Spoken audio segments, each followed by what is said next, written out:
योगेन चितस्य पदेन वाचां मलं शरीरस्य च वैद्यकेन योपाकरोति प्रवरं मुनीनां पतञ्जलिं प्राञ्जलिरानतोऽस्मि।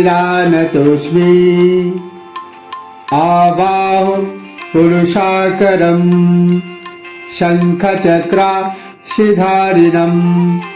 सहस्रशीर्षं श्वेतं प्रणमामि पतंजलि। आज का विषय है अष्टांग योग। पतंजल योग सूत्र 28 और 29 योग दर्शन साधन पाठ। इसमें मनुष्य के सारे दुख कष्ट परेशानियों के निवृत्ति के लिए अष्टांग योग के मार्ग को अनुष्ठान करने का सलाह दिया गया है। महर्षि पतंजलि कहते हैं कि जीवन में असत्य से सत्य के मार्ग पर अग्रसर होना है तो अष्टांग योग आवश्यक। मृत्यु से अमरत्व के मार्ग पर, घोर अंधकार से प्रकाश के मार्ग पर अग्रसर होने के लिए अष्टांग योग।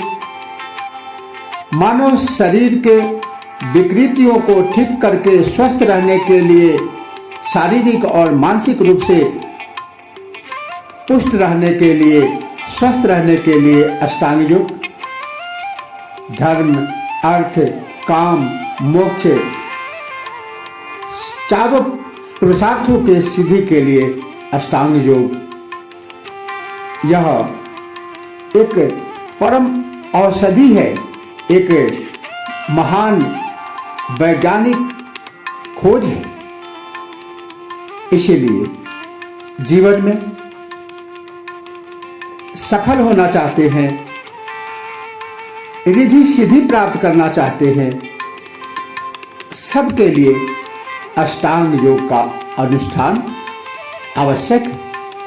इसीलिए सूत्र 28 में महर्षि पतंजलि कहते हैं, योगांगस्था नादशुधि क्षये ज्ञान दीप्तिरा विवेक ख्याति। अर्थात योग के अंगों का अनुष्ठान करने से अशुद्धि का क्षय होकर विवेक ख्याति पर्यंत ज्ञान का प्रकाश होता है। इस सूत्र में विवेक ज्ञान की प्राप्ति का उपाय बतलाया गया है कि योग के 8 अंग हैं जिसे अष्टांग योग कहते हैं। उनका अनुष्ठान करने से जितनी प्रकृति स्वरूप अशुद्धियां या संयोग उस आत्मा के साथ अविद्या के कारण हो गया था, उनका नाश होकर विवेक ख्याति पर्यंत ज्ञान का प्रकाश हो जाता है।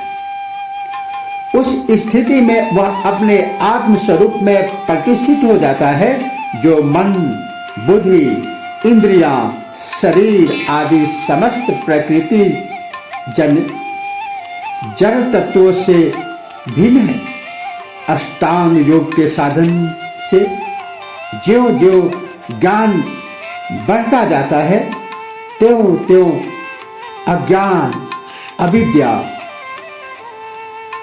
छूटती जाती है, अज्ञान छूटता जाता है।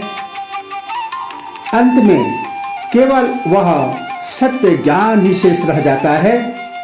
इन साधनों से चित्त शुद्ध होता है तथा शुद्ध चित्त होने पर विवेक ज्ञान होता है। अगले सूत्र 29 में बताते हैं, यम नियम आसन प्राणायाम प्रत्याहार धारणा ध्यान समाधयो अष्टावंगानि। यम, नियम, आसन, प्राणायाम, प्रत्याहार, धारणा, ध्यान, समाधि, ये 8 अंग है।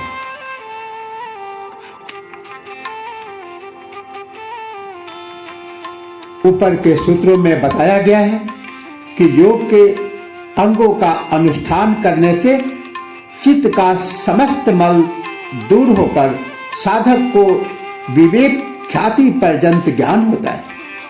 इस सूत्र में योग के 8 अंग बताए गए हैं, जिनके क्रमिक अनुष्ठान से ही अविद्या जनित चित्त के सभी दोष मल दूर होकर चित्त निर्मल हो जाता है। यह चित्त एक दर्पण के समान है, जिसके स्वच्छ होने पर ही आत्मा का बिंब साफ दिखाई देता है। किंतु इस चित्त पर विकारों की धूली जम गई है, जिसे पोछे बिना आत्मदर्शन नहीं होता, आत्मज्ञान नहीं होता, दुखों से निवृत्ति नहीं होती। अथवा यूं कहा जा सकता है कि चित्त में वासना के कारण वृत्तियों की तरंगें निरंतर उठ रही है, जिनके शांत हुए बिना आत्मा का बिंब नहीं दिखाई देता। इस धूली को साफ करने के लिए चित्त के सभी अंगों को स्वच्छ करना है। इन्हें स्वच्छ करने के लिए ही योग के ये 8 अंग हैं, जिनका अनुष्ठान करना आवश्यक है। ये अंग हैं यम, नियम, आसन, प्राणायाम, प्रत्याहार, धारणा, ध्यान और समाधि। इन्हें क्रम से साधने पर चित्त भी शुद्ध होता जाता है तथा प्रत्येक के साथ उपलब्धि होती जाती है। यम के सामने से बाह्य आचरण संबंधी सुधार होता है। नियमों से भीतर का सुधार होता है, अंतःकरण का सुधार होता है। आसनों से शारीरिक क्रियाएं ठीक होती है, शरीर की शुद्धि होती है, शरीर में लगने वाली बीमारियां दूर हो जाती है। प्राणायाम से श्वास की शुद्धि होती है, प्रत्याहार से इंद्रियां शुद्ध होती हैं, धारणा से मन शुद्ध होता है, ध्यान से अस्मिता में सुधार होता है तथा समाधि में बुद्धि चित्त का सुधार होता है। इन सबकी शुद्धि से चित्त निर्मल होकर सत्य स्वरूप आत्मा का ज्ञान होता है। ये 8 सीढ़ियां हैं, जिन पर चलकर ही योग लाभ प्राप्त होता है। दुनिया में जितने भी योग मार्ग हैं, वे सब इन्हीं के अंतर्गत आ जाते हैं। इनका आगे विस्तार से वर्णन किया जाएगा। तब तक के लिए ओम नमः शिवाय। जय श्री कृष्ण।